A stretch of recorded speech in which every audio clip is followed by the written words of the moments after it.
حیدر خان کی بڑی سی جیپ نازو کے گھر کے کچے پکے اطراف میں رکی تھی۔ جیپ کے پیچھے موجود گارڈ جن کے ہاتھوں میں بندوق پکڑی ہوئی تھی وہ جمپ مار کر اترے تھے۔ حیدر خان اپنے کندھوں پر موجود شال جھٹکتے ہوئے اپنی مونچھوں پر ہاتھ پھیرتے ہوئے تیزی سے نازو کے گھر کی طرف بڑھا تھا۔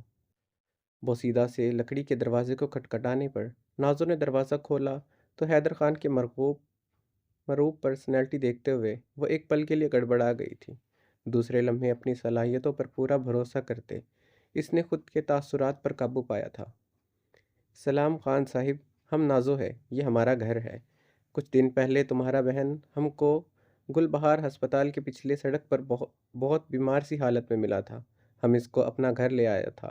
کہاں ہے وہ؟ حیدر خان سرد آواز میں گرجتے ہوئے گھر کے اندر داخل ہوتے اس چھوٹے سے گھر کے ایک ہی کمرے کی طرف بڑھا تھا۔ حیدر خان کی آواز پر اندر چارپائی پر بیٹھی زرمش کا پورا وجود کانپ اٹھا تھا۔ اس کی رنگت زرد ہوئی تھی۔ وہ شنیل کی بھاری میلی سی رضائی اپنے سینے تک جکڑے کانپتے ہوئے نظر جھکا گئی تھی۔ کمرے میں داخل ہوتے ہی حیدر خان کی آنکھوں کی سرخی گہری ہوئی تھی۔ وہ بوسیدہ سے بستر پر بوسیدہ سی رضائی خود پر اوڑھے کانپتے لبوں اور ڈبڈبائی آنکھوں سے اسے دیکھ رہی تھی۔ وہ اسے دیکھتے بہت بری طرح کانپ رہی تھی۔ اس چھوٹے سے کمرے میں نازو کے 8 بچوں کے ساتھ وہ موجود تھی۔ 2 بچے تو اس کے ساتھ ہی اس چھوٹی سی چرپائی پر پڑے سو رہے تھے، باقی زمین پر بستر بچھائے گہری نیند سو رہے تھے۔ حیدر خان مٹھیاں دبوچے ہوئے کمرے کو دیکھتا اپنی بہن کو دیکھ رہا تھا۔ وہ خوفزدہ سی بری طرح کانپتے ہوئے اسے ہی دیکھ رہی تھی۔ وہ کیوں ڈر رہی تھی؟ کیوں اس کا معصوم چہرہ زرد تھا؟ وہ سمجھ گیا تھا، جس کا باپ حاکم خان ہو، اس کی بیٹی اتنے دن غائب رہنے پر ایسے ہی ڈرے گی۔ وہ یقیناً اپنی موت کے خوف سے کانپ رہی تھی، جو اس کے نزدیک اس کا لالا اور باپ دینے والے تھے۔ باپ بھائی نے کب اسے کوئی مان محبت دی تھی؟ حیدر خان کو دیکھتے زرمش کی دبی دبی ہچکیاں اب کمرے میں گونج رہی تھی۔ اس کا نازک بدن ہچکولے بھر رہا تھا۔ وہ بیٹا، حیدر خان نے کپکپاتے لبوں سے پکارتے اپنی باہیں وا کی تو زرمش بے یقین ہوئی تھی۔ اس کی سسکاریوں اور ہچکیوں کی گونج میں اضافہ ہوا تھا۔ لالا! زرمش کے لبوں نے بے آواز جنشی کی تھی۔ حیدر خان نے اپنی باہیں پھیلائے اشارے سے اسے اپنے پاس بلایا۔ حیدر خان کی سیاہ آنکھوں میں سرخی کے ساتھ پانی کی رمق گہری ہوئی تھی۔ اس مضبوط انسان کو اسی ایک عورت نے تو رلایا تھا۔ زرمش اس کے لیے کیا تھی؟ وہ کسی کو کبھی نہیں سمجھا سکتا تھا۔ اس کی بہن اس کا جنون بن چکی تھی۔ لالا! اب کی بار زرمش اپنے گلے کو جکڑے حلق کے بل چیخی تھی۔ وہ چرپائی سے اٹھتے حیدر خان کی طرف بڑھتے اس کے سینے میں سما گئی تھی۔ لالا! لالا، میری کوئی غلطی نہیں۔ میری عزت صحیح سلامت ہے۔ مجھے کسی نے نہیں چھوا۔ مجھے تو کبھی ساحر نے نہیں چھوا تھا۔ لالا، میں وہی زرمش ہوں جسے بچپن میں آپ کی زرمش تھی۔ مجھے گولی مت مارنا لالا۔ وہ حیدر خان کے سینے میں سمائے بری طرح رو دی تھی۔ ساحر خان نے اسے کبھی نہیں چھوا۔ حیدر خان بری طرح چونکا تھا۔ آنکھوں میں بے یقینی اور زلزلے کے تاثرات تھے۔ رنگت میں پہلے سے زیادہ سرخی بڑھی تھی۔ خیس و غضب سے حیدر خان کی رگیں تنی تھی۔ وہ گہرے سانس لیتے اپنی بہن کو سختی سے خود میں بھیج گیا تھا۔ لالا، مجھ پر یقین کریں۔ اس آریہ خان صاحب، یہ اتنے دنوں سے ہمارے پاس ہی تھا۔ بیچارہ نیم بے ہوش بخار میں پھنک رہا تھا۔ بخار میں آپ کو ہی پکارتا رہا تھا۔ کل ہی اس کو ہوش آیا تھا۔ یہ اپنا پتہ بتانے کے قابل ہوا تو ہم نے آپ کو فون کر دیا۔ نازو گھبراتے ہوئے جلدی سے بولی۔ زرمش نے نازو کی طرف دیکھتے حیدر خان کی آنکھوں میں دیکھا، جس کی بے تحاشا سرخ آنکھوں میں اس کے لیے یقین ہی یقین تھا۔ وہ حیدر خان کی شال مٹھیوں میں جکڑے بری طرح رو دی تھی۔ وہ کیسے اپنے لالا کی آنکھوں میں خود کے لیے بے یقینی دیکھ سکتی تھی؟ تمہارا لالا ہی تمہارے وجود میں گولیاں اتارے گا۔ تم دیکھنا، کتنی راتیں باہر گزار چکی ہو، کس کس کا حساب دو گی۔ اب تو ایک رات میرے ساتھ بھی گزار چکی ہو، کیا جواب دو گی؟ کون ہوں میں تمہارا؟ آریان خان زادہ کے لفظ سماعتوں میں گونجے تو اس کی آنکھوں سے گرتے گرم خیال میں اضافہ ہوا تھا۔ کیا بتاؤ گی جب تمہارا لالا حیدر خان میرے بارے میں استفسار کرے گا؟ کیا بتاؤ گی ساحر خان کے ساتھ بھاگی اور آریان خان کی پناہوں میں آ گئی؟ 2 مردوں کا ٹیگ لگا چکی ہو تم، اور جب میں تمہیں یہاں سے نکال کر سڑک پر پھینکوں گا پھر نہ جانے کتنے مردوں کا ٹیگ لگے گا۔ آریان خان زادہ کے بے رحم لفظ کی باز گشت ایک بار پھر سے سنائی دی تھی۔ وہ حیدر خان کی شال چھوڑے اپنے چکراتے سر کو سنبھال گئی تھی۔ حیدر خان نے اسے چھوڑ دیا تو وہ کہاں جائے گی؟ وہ اذیت ناک سوچوں کے اثر اپنے چکراتے سر کو دونوں ہاتھوں میں تھامے حیدر خان کو دیکھ رہی تھی۔ کیا ہوا زرمش میرے بیٹا؟ حیدر خان نے پریشانی سے اس کے دونوں ہاتھ جکڑے تھے۔ لالا، زرمش نے بھیگے لہجے میں ہچکی لیتے سے پکارا۔ جی میرا بچہ، لالا قربان ہو جائے اپنی زرمش پہ، حیدر خان بھیگی آواز میں بولتے اس کے چہرے کو اپنے ہاتھوں میں بھر گیا تھا۔ یہ ٹھیک کہہ رہی ہے لالا، میں اتنے دنوں سے اس کے پاس ہی تھی۔ یہ ٹھیک کہہ رہی ہے لالا، میں اتنے دنوں سے اس کے پاس ہی تھی۔ زرمش کپ کپاتے لبوں سے بولتے نازش کی بات پر مہر لگا گئی تھی۔ حیدر خان پھر سے اسے اپنے سینے میں بھینچ گیا تھا۔ حیدر خان زرمش کی شال کو اس کے سر پر اچھی طرح دیے اسے اپنے سینے سے لگائے باہر کی طرف بڑھا۔ حیدر خان نے رکتے ہوئے اپنی جیب سے 5 لاکھ والی نوٹوں کی گڈی نکالتے باہر کھیلتے ہوئے نازو کے بچوں کو پکڑائی۔ دوسرے لمحے وہ اپنی بہن کو سینے سے لگائے نازو کے بوسیدہ سے گھر سے نکل آیا تھا۔ لیپ ٹاپ کی اسکرین پر نگاہیں گاڑے آریان خانزادہ کی آنکھوں اور سینے میں دہکتی چنگاریاں بھڑک اٹھی تھیں۔ لیپ ٹاپ کی اسکرین پر نازو کے گھر کا ایک ایک منظر آیا تھا۔ وہ اس نازک وجود کو کسی کے گھر ایک لمحے کے لیے اکیلا نہیں چھوڑ سکتا تھا۔ وہ اس کی پناہوں میں آئی ہوئی عورت تھی جس کی عزت کی حفاظت کرنا اس کا فرض تھا۔ اسے نازو پر اعتبار نہ تھا۔ نازو نے اس کے حکم پر اپنے پورے گھر میں وائرلیس کیمرے لگوائے تھے۔ لالا، میری کوئی غلطی نہیں، میری عزت صحیح سلامت ہے، مجھے کسی نے نہیں چھوا، مجھے تو کبھی ساحر نے نہیں چھوا تھا۔ لالا، میں وہی زرمش ہوں جیسے بچپن میں آپ کی زرمش تھی۔ مجھے گولی مت مارنا، یعنی یہ سچ ہے۔ ساحر خان اس کا عاشق تھا، وہ اپنے لالا کو یقین دلا رہی تھی۔ اس ساحر نے اسے چھوا نہیں۔ آریان خان زادہ اپنے بالوں میں انگلیاں پھیرتے ہوئے اپنی مٹھی اتنی زور سے دبوچی تھی کہ بند مٹھیوں کی کڑکڑاہٹ دور تک سنائی دی تھی۔ دوسرے لمحے اس نے پوری قوت سے وہ لیپ ٹاپ زمین پر دے مارا۔ یہ ٹھیک کہہ رہی ہے لالا، میں اتنے دنوں سے اس کے پاس ہی تھی۔ آریان خان زادہ چیختے ہوئے اپنے کمرے کی ایک ایک چیز پھینک رہا تھا۔ وہ خود کو بچانے کے لیے جھوٹ بول رہی تھی۔ ساحر خان اس کا عاشق تھا۔ آریان خان زادہ نے ڈریسنگ مرر کے شیشے میں پوری قوت سے مکہ مارا۔ میں تم سے نفرت کرتا ہوں ناپاک وجود۔